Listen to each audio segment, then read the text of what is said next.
நம்ம பாட்டி, அம்மா, அக்கா, தங்கைகள், ஒவ்வொரு வீட்டில் இருக்கிற பெண் குழந்தைகள், இவங்க எல்லாருக்குமான பாதுகாப்பை உறுதி செய்வோம்னு சொன்னோம். ஆனா அது எலெக்ஷனுக்காக மட்டுமே கிடையாது.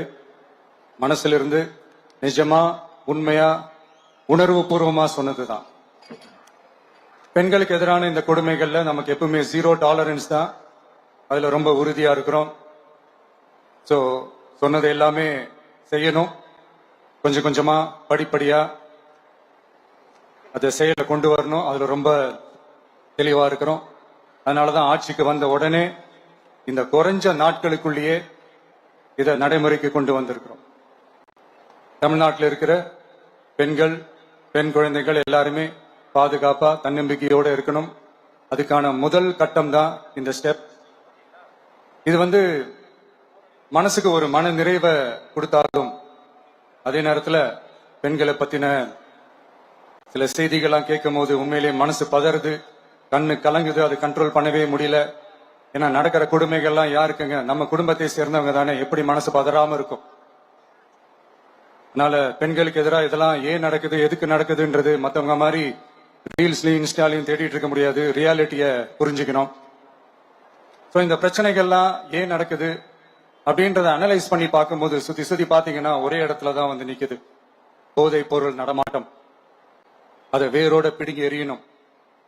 இது 2026 போன மாசம் மே மாசம் 10ஆம் தேதி இந்த பிரச்சனை புதுசா முளைச்சு வந்துடல. இது பல வருஷமா இருக்கிற பிரச்சனை. பல வருஷமா இதை கண்டுக்காம விட்டதுதான் அந்த வேர் இவ்வளவு ஆழமா பரவி இருக்குது.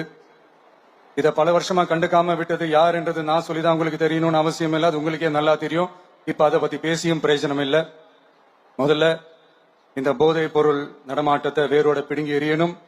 அப்படி எரிஞ்சாதான் இந்த பெண்களுக்கான இந்த சேஃப்டி ரொம்ப ஸ்ட்ராங் ஆகும். இது ரெண்டுமே ஸ்ட்ராங் ஆனாலே ஆட்டோமேட்டிக்கா சட்டம் ஒழுங்கும் சரியாகும். இந்த 3 விஷயம் சொன்னல, இந்த போதை பொருள் நடமாட்டம், பெண்களுக்கு எதிரான இந்த கொடுமை, இந்த சட்டம் ஒழுங்கு, இது 3மே ஒண்ணுக்கு ஒண்ணு இன்டர்லிங்க் தான். இதுவும் இப்ப புதுசா வந்த பிரச்சனை கிடையாது. பல வருஷமா இது இன்டர்லிங்கா தான் இருக்குது. இதெல்லாம் ஏன் எதுக்குன்றது இப்ப முக்கியம் இல்லை. இது எப்படி சரி செய்ய போறோம்ன்றதுதான் முக்கியம். பட் அதே நேரத்துல இன்னொன்னையும் நம்ம மனசுல எடுத்துக்கணும். இந்த பெண் குழந்தைகளுக்கான இந்த பாதுகாப்பு இது வெறும் சட்டம் ஒழுங்கு சம்பந்தப்பட்டது மட்டும்தானா அப்படின்னு கேட்டீங்கன்னா இல்ல. இது சமூக ஒழுங்கும் சம்பந்தப்பட்டிருக்கு. சமூக ஒழுங்குல தனி மனித ஒழுங்கும் சம்பந்தப்பட்டிருக்கு. தனி மனிதன் ஒழுங்கா இருந்தாலே அந்த சமூகம் தன்னால மாறும்.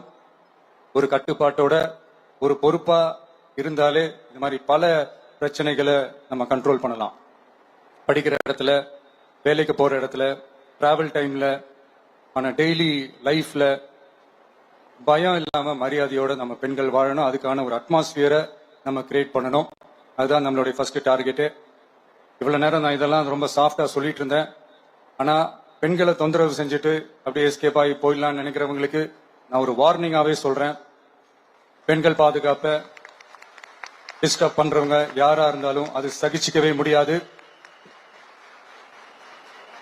அவங்களுக்கான தண்டனைக்கான அந்த நடவடிக்கைகள் எல்லாமே போலீஸ் டிபார்ட்மெண்ட்ல இருந்து ரொம்ப கடுமையான ஒரு தண்டனையா இருக்கும். கடுமையான ஒரு நடவடிக்கைகளா இருக்கும். அந்த தண்டனை, அவங்களுக்கான அந்த சார்ஜ் ஷீட் எல்லாமே ரொம்ப ஃபாஸ்டா, ஸ்பீடா அது செயல்படுத்தப்படும். என்ன ஒண்ணு, அந்த ஸ்பீட்ல நிரபராதிகள் யாரும் தண்டிக்கப்பட்டிருக்கூடாது. இதையும் காவல் அதிகாரிகள் மைண்ட்ல எடுத்துக்கணும். தப்பு செஞ்சவங்களுக்கு மட்டுமே அந்த உண்மையான கடுமையான தண்டனை கோர்ட் மூலியமா வாங்கி தரணும்.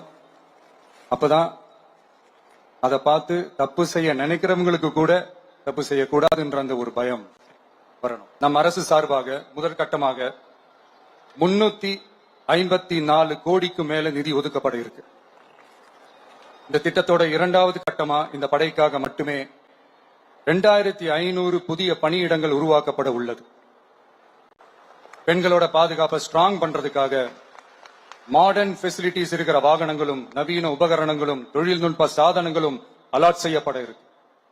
ஆல்ரெடி உமன் சேஃப்டிக்காக செயல்படுற அமைப்புகளுக்கு அடிஷனல் ஸ்ட்ரென்த் அண்ட் சப்போர்ட்டா இந்த சிங்கப்பெண் படை செயல்படுங்கிறத மீண்டும் வலியுறுத்தி சொல்ல விரும்புறேன். பெண்களுக்கு எதிரான குற்றங்கள் நடக்கிறதுக்கு முன்னாடியே அதை தடுக்கிற காவல் நடவடிக்கையில இந்த படை முக்கிய பங்கு வகிக்கும்.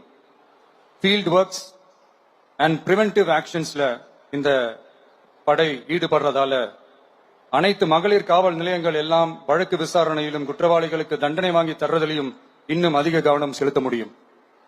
பெண்களை ஃபாலோ பண்றது, பாலியல் தொல்லை தர்றது, டார்கெட் பண்ணி திரும்ப திரும்ப தொந்தரவு செய்யறது, பெண்கள் கடத்தல் முயற்சி, பப்ளிக் பிளேஸ்ல அசிங்கமா நடந்துக்கிறதுக்கு பஸ்ல தொல்லை தர்றது, கூட்டத்துல பெண்களுக்கு தொல்லை தர்றதுன்னு இது மாதிரி தப்பா தடுக்கிறதுல ரொம்ப முக்கியமா இந்த சிங்கப்பெண் படை செயல்படும். பெண்களுக்கு எதிரான குற்றங்களை தடுக்க நடவடிக்கை எடுக்க இந்தியாவிலேயே முதல் முறையாக ட்ரோன் வாயிலாக பெட்ரோல் முறை அறிமுகப்படுத்தப்படும். நம்ம வீட்டு பெண்கள் அவங்களோட ட்ரீம்ஸ் அண்ட் எக்ஸ்பெக்டேஷன்ஸ் என்ன அப்படின்றத நம்ம அரசு நல்லாவே புரிஞ்சு வச்சிருக்கு. அதை கொஞ்சம் கொஞ்சமா நாங்க செயல்படுத்துவோம். உங்களுக்கான மரியாதையும் தான், உங்களுக்கான அந்த கண்ணியமும் தான் நம்ம அரசினுடைய highest and the most important priority.